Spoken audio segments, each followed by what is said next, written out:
اعوذ باللہ من الشیطان الرجیم بسم اللہ الرحمن الرحیم۔ سورہ ابراہیم آیات نمبر 9 تا 17 میں اللہ تعالیٰ کا مشرکین سے خطاب اور قوم نوح، عاد، سمود اور دوسری قوموں کا تذکرہ کہ ہر قوم کا رسول اللہ ہی کا پیغام لے کر آیا۔ ہر قوم نے اپنے رسول کو ماننے سے انکار کیا اور معجزہ طلب کیا، اور ہر دفعہ رسول اور اس کے ماننے والے کامیاب ہوئے، اور منکرین نے اس دنیا میں بھی عذاب کا مزہ چکھا اور آخرت میں بھی سخت عذاب دیا جائے گا۔ اعوذ باللہ من الشیطان الرجیم۔ الم یأتکم نبأ الذین من قبلکم قوم نوح وعاد وثمود۔ کیا تمہیں ان لوگوں کے حالات نہیں پہنچے جو تم سے پہلے گزر چکے ہیں، جیسے قوم نوح، عاد اور سمود؟ والذین من بعدهم لا يعلمهم الا اللہ۔ اور ان کے بعد آنے والی دوسری قومیں جنہیں اللہ کے سوا کوئی نہیں جانتا۔ جاءتهم رسلهم بالبينات فردوا أيديهم في أفواههم وقالوا إنا كفرنا بما أرسلتم به وإنا لفي شك مما تدعوننا إليه مريب۔ ان کے پاس ان کے رسول واضح دلائل لے کر آئے تو انہوں نے اپنے ہاتھ ان کے منہ پر رکھ دیے اور کہنے لگے کہ جو احکام تم لائے ہو ہم اس کا انکار کرتے ہیں، اور جس دین کی طرف تم ہمیں بلاتے ہو ہم اس کے بارے میں تردد انگیز شک میں پڑے ہوئے ہیں۔ قالت رسلهم أفي الله شك فاطر السماوات والأرض۔ ان کے رسولوں نے کہا کہ کیا تمہیں اس اللہ کے بارے میں شک ہے جو آسمانوں اور زمین کا پیدا کرنے والا ہے؟ يدعوكم ليغفر لكم من ذنوبكم ويؤخركم إلى أجل مسمى۔ وہ تو تمہیں اپنی طرف اس لیے بلا رہا ہے تاکہ تمہارے گناہ معاف کر دے، اور تمہیں اس دنیا میں ایک مدت مقرر تک کے لیے مہلت عطا کر دے۔ قالوا ان انتم الا بشر مثلنا۔ ان کی قوم نے کہا تم تو ہمارے ہی جیسے انسان ہو۔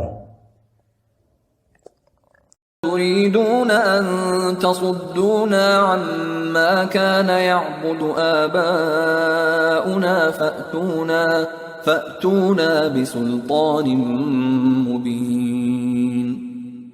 تمہارا مقصد یہ ہے کہ ہمیں ان معبودوں سے روک دو جن کی پرستش ہمارے باپ دادا کیا کرتے تھے، سو تم ہمارے سامنے کوئی صاف و صریح معجزہ پیش کرو۔ قالت لهم رسلهم إن نحن إلا بشر مثلكم ولكن الله يمن على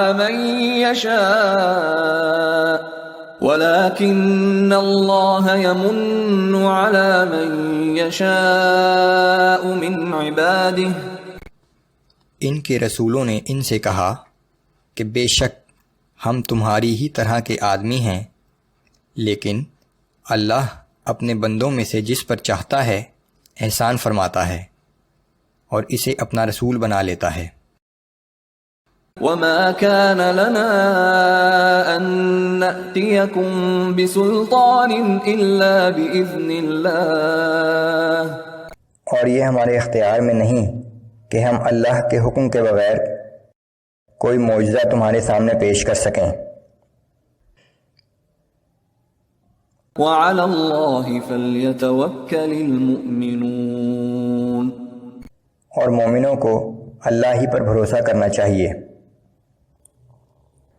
وما لنا ألا نتوكل على الله وقد هدانا سبلنا۔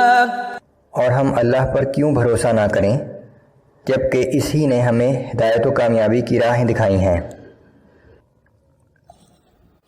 وَلَنَصْبِرَنَّ عَلَى مَا آذَيْتُمُونَا اور جو اذیتیں تم ہمیں دے رہے ہو ہم ان پر بھی صبر ہی کریں گے۔ وَعَلَى اللَّهِ فَلْيَتَوَكَّلِ الْمُتَوَكِّلُونَ توکل کرنے والوں کو اللہ ہی پر توکل کرنا چاہیے۔ وَقَالَ الَّذِينَ كَفَرُوا لِرُسُلِهِمْ لَنُخْرِجَنَّكُمْ مِنْ أَرْضِنَا أَوْ لَتَعُودُنَّ فِي مِلَّتِنَا اور ان کافروں نے اپنے رسولوں سے یہ بھی کہا کہ یا تو تم ہماری ملت میں واپس چلے آؤ وگرنہ ہم تمہیں اپنی سرزمین سے باہر نکال دیں گے۔ فَأَوْحَى إِلَيْهِمْ رَبُّهُمْ لَنُهْلِكَنَّ الظَّالِمِينَ تب ان کے رب نے ان رسولوں کی طرف وحی بھیجی کہ ہم ان ظالموں کو ضرور ہلاک کر دیں گے۔ وَلَنُسْكِنَنَّكُمُ الْأَرْضَ مِنْ بَعْدِهِمْ اور ان کی ہلاکت کے بعد ہم اس سرزمین میں تمہیں آباد کر دیں گے۔ ذَلِكَ لِمَنْ خَافَ مَقَامِي وَخَافَ وَعِيدِ اور یہ وعدہ ہر اس شخص کے لیے ہے جو ہمارے حضور میں جواب دہی کے لیے کھڑا ہونے سے ڈرتا ہو اور ہمارے وعدے عذاب کا خوف رکھتا ہو۔ وَاسْتَفْتَحُوا وَخَابَ كُلُّ جَبَّارٍ عَنِيدٍ اور فریقین یعنی رسول اور کافر فیصلے کی خواہش کرنے لگے اور پھر ہر سرکش اور ضدی نامراد ہلاک ہوا۔ مِنْ وَرَائِهِ جَهَنَّمُ وَيُسْقَى مِنْ مَاءٍ صَدِيدٍ پھر اس دنیاوی سزا کے بعد ان کے لیے جہنم ہے جہاں انہیں پیپدار پانی پلایا جائے گا۔ يَتَجَرَّعُهُ وَلَا يَكَادُ يُسِيغُهُ